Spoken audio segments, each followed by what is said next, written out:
السلام عليكم. النهارده ان شاء الله هنعمل معاكم سمك بولتي وسمك في الصينيه كده بالطماطم صياديه. احنا هنا حطينا البصل الاول. هنعمل الاول الرز عشان نخلصه الاول، بعد كده نبدا في السمك بعد قبل الفطار بحاجه بسيطه. حطينا هنا الرز، هنصفر البصلايه، الرز اللي هو الاحمر. طبعا زي ما انتم شايفين كده البصله بدات تبقى لونها ذهبي، لسه طبعا هتغمق عن كده. ونكون مجهزين بقى ايه، ميه، كوبايه ميه. طبعا زي ما انتم شايفين البصل احمرت، لسه يعني ثواني كده كمان وتبقى خلاص الدرجه اللي احنا عايزينها، عشان يبقى الرز برضه لونه محمر كده وغامق فاتحه. يعني بتبقى فاتحه بتديش اللون اللي احنا عايزينه للرز.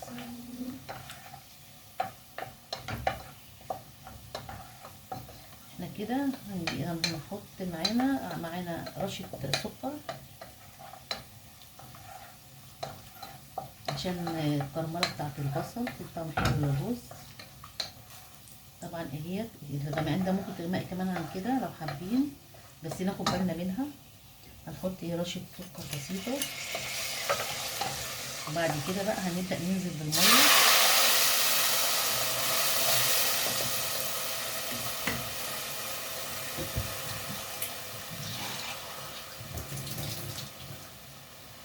وهنسيبها تغلي.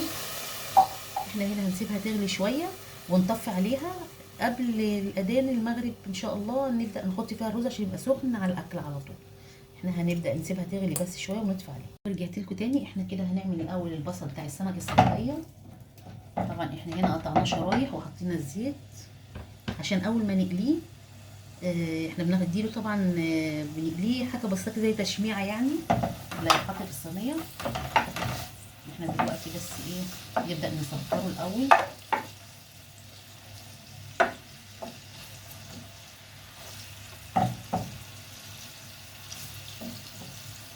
وطبعا عملنا التتبيله بتاعت السمك،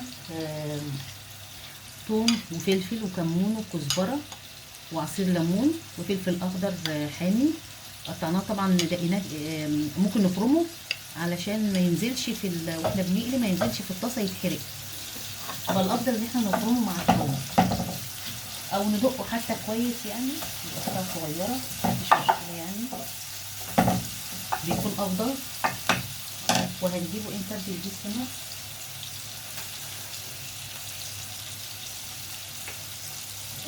طبعا انا هعمل حاجه جنب هنا وانا بعمل البصل عشان ما ننساهوش.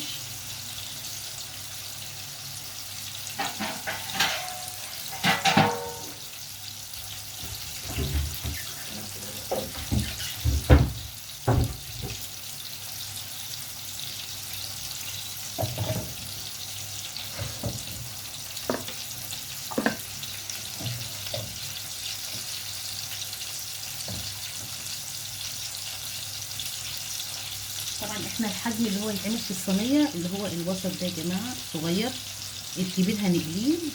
ده بيبقى طعمه حلو جدا لما بيتعمل بالبصل وفي الصينيه بيبقى طعمه حلو جدا بيسكر كمان. احنا دلوقتي هنتبله، عارفه باينه ولا لا. هنبدا اتبله هنا اهو عشان ابقى جنب البصل برده.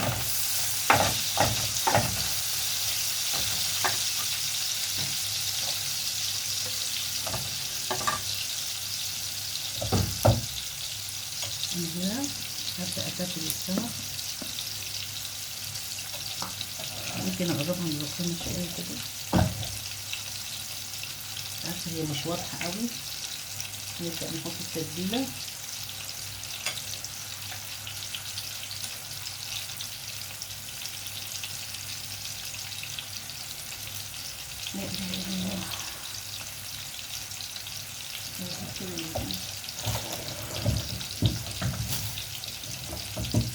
في رمضان اصلا الوقت بيجري.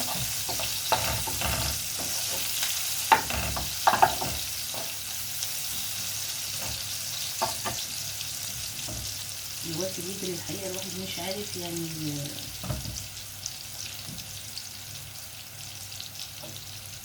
انا كده بتبل السمك وانا مستنيه البصل يصفر بس معاكم. وانتم شايفين انا بتبل السمك هنا.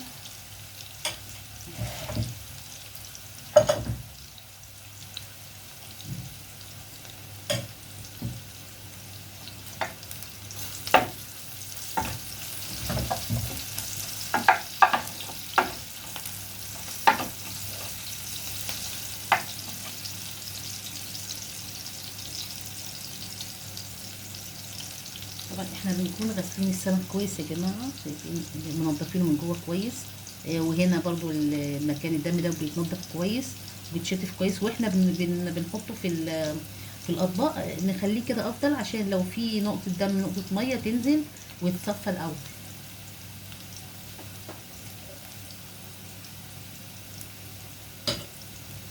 كده بنتبله معانا.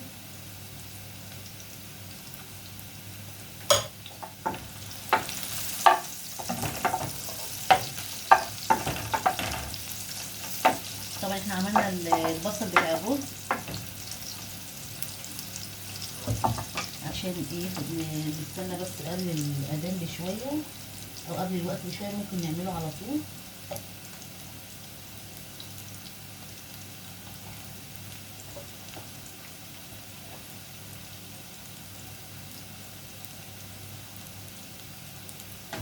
ممكن يتاكل برضه معاه رز ابيض اللي ما بيحبش الرز اللي بالبصل او الرز الاحمر.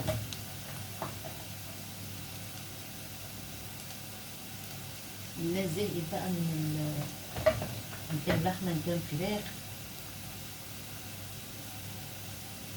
طبعا في ايام بيبقى فيها الاكل اللي هو البواقي بقى طبعا، عشان حرام يعني حاجه نرمي حاجه.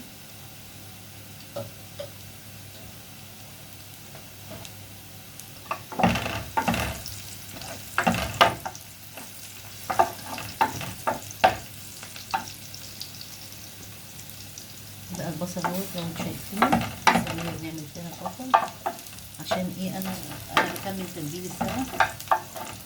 وبعد كده هنبدا نجيب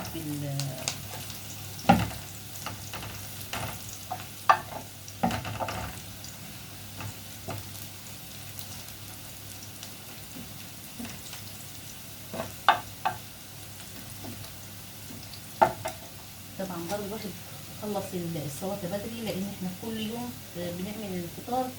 الواحد ما لما بنيجي نصور حاجه ما بنلحقش نصور السلطه معانا او الخضار عموما. يعني لو احنا هنعمل خضار او لو مش هنعمل سلطه بنعمل خضار، ان كان خس ان كان جريمه بنصور، ما نلحقش نحطه معانا. الوقت الاذان بيجري سريع حقيقه. يلا كل سنه وانتم طيبين بقى.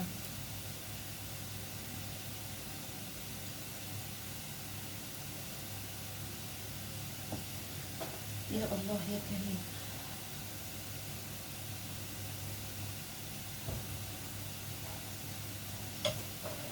احنا هنحط السمك بقى بعيد شويه، احنا تبلناه هنا اهوت، دوت اللي هو الصغير اللي هنحطه في الصياديه في الصينيه هنا. الحجم الصغير بطعمها حلو جدا وده اللي هو الحجم الكبير برضو حطينا فيه التتبيله بتاعته، ودوت هيتعمل ايه طول الوقت.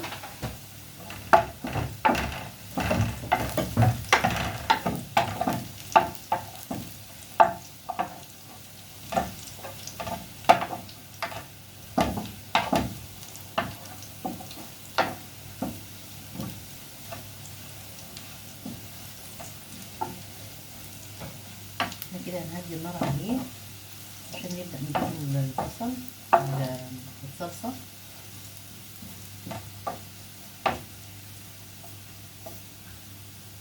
احنا هنا عندي الصلصة بتاعته مجمدة شوية، فهنبدأ نحطها كده الصبح.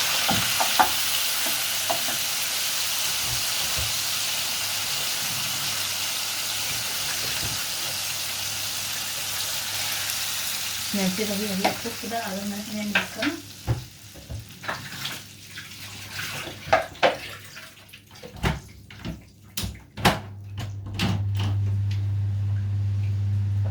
احنا هنسيبها بقى تبدأ تفك على النار كده، ونبدأ نجيب ايه الصينية الطاسة اللي هنقلي فيها السمك على ما هي تفك مع نفسها وتبدأ ايه تتسبك. رجعت لكم تاني زي ما احنا شايفين الصينية بتاعت السمك الصيادية الطماطم بتاعتها فكت وبتتسبك اهي. وهنبدأ نجيب ايه، جبنا الطاسة هنبدأ نقلي بقى، حطينا فيها زيت ننزل كده بس واحدة واحدة. شوف كده ايه لسه شوية.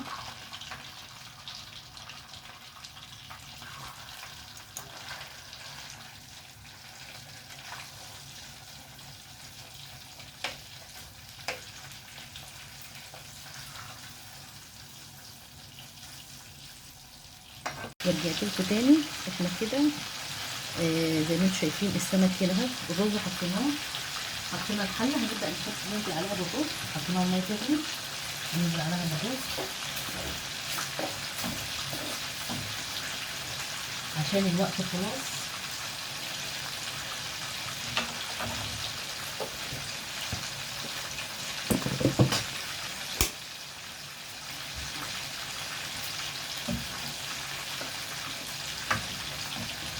نبدا نقلبه. وهنا كده انا حطيت السمك السريه اهو في الصينيه. هيبدا اول ما يبدا الصلصه بتاعته تغلي هنقلب السمك. طبعا نحط الكميه اللي احنا عايزينها. لو حابين نضيف عليها فلفل اخضر حامي برضو مفيش مشكله، يبقى طعمه حلو، بيدي طعم حلو ليها. هنا كده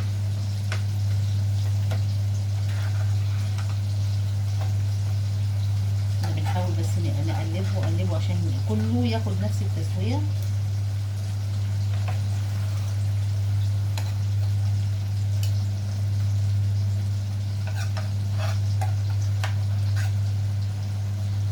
بس احنا نخلي بالنا لان طبعا دوت لما بيتحط في الصلصه بتاعته بيبدا يبقى طري شويه، على قد ما نقدر يعني.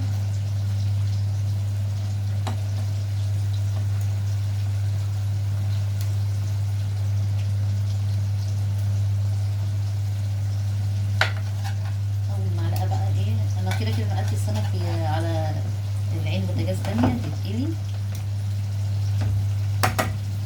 زي ما انتم شايفين. هو هنا كده الصلصه.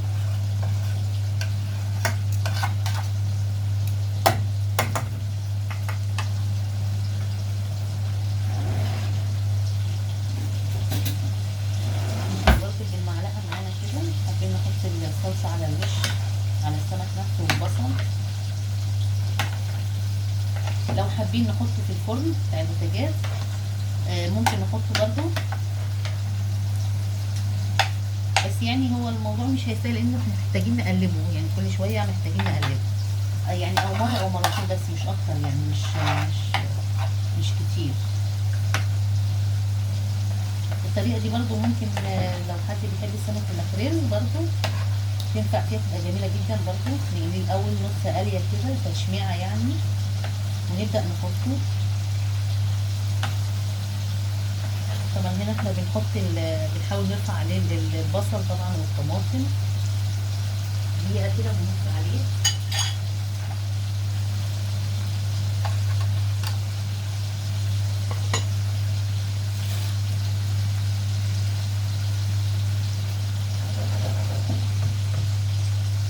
طبعا لو انتوا شايفينها انا كده بقى هرفع عليه كده خلاص، ان الطماطم كانت واخده بدات تتسبك، وهو ايه دقيقتين بالظبط وبيبدا ايه يكون استوى. انا بقى هاخد السمك الصينيه دي بحطها في الفرن زي ما انتوا شايفين اهي. هتبقى تاخد لها وش طالما لسه بدري على الفطار كده، تاخد لها وش ونرجع لها. ورجعنا كده احنا نحط بقى اخر حاجه في السمك. نحط كده بقى نكمل القلب.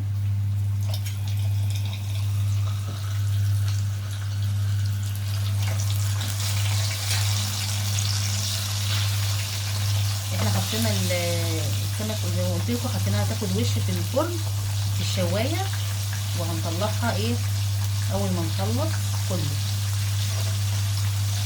احنا بقى هنكمل، احنا الرز خلاص خلص كده استوى وطفينا على النار. هنبدا اول ما نخلص السمك ده هنرجع. ورجعت لكم تاني. احنا هنا السمك خلص اهو كله يا جماعه. الصينيه اهيت لو احنا شايفين طبعا خدت وش في الشوايه، هنقولها لكم اهي. وهنا السمك قليناه خلصناه من المقلي وحطينا على وش الخضره زي ما قلت لكم. هنا طبق السلطه. طيب ملحقش النهارده الاذان جدا وانا لسه بصور الفيديو. وهنا عملنا بيض صياديه خلصناه. طبعا زي ما قلت لكم الصلصه بتاعتها بنحمر البصلايه الاول وننزل عليها بالطماطم. انا كان عندي طماطم في الفريزر مجمده فريش فحطيتها تفك معاها على النار. وبعد كده ممكن نحط معلقه تتبيله الثوم لو حابين. طبعا احنا متبلين السمك كويس، واخد معانا نص قليه زي ما احنا وريناكم. وكده يا دوب تشميعه كده في الزيت على النار، بنقليه حاجه بسيطه بعد ما نحط طبعا في الدقيق. وهنا بنكمل. وبعد كده نحطه فيه بقى زي ما انا وريتكم برضو اول ما نقليه نحطه في الطماطم بتاعته دقيقه على النار ونقلبه. وبعد هو تقريبا 3 دقايق بالظبط، ما ياخدش كتير عشان ما يتهريش مننا.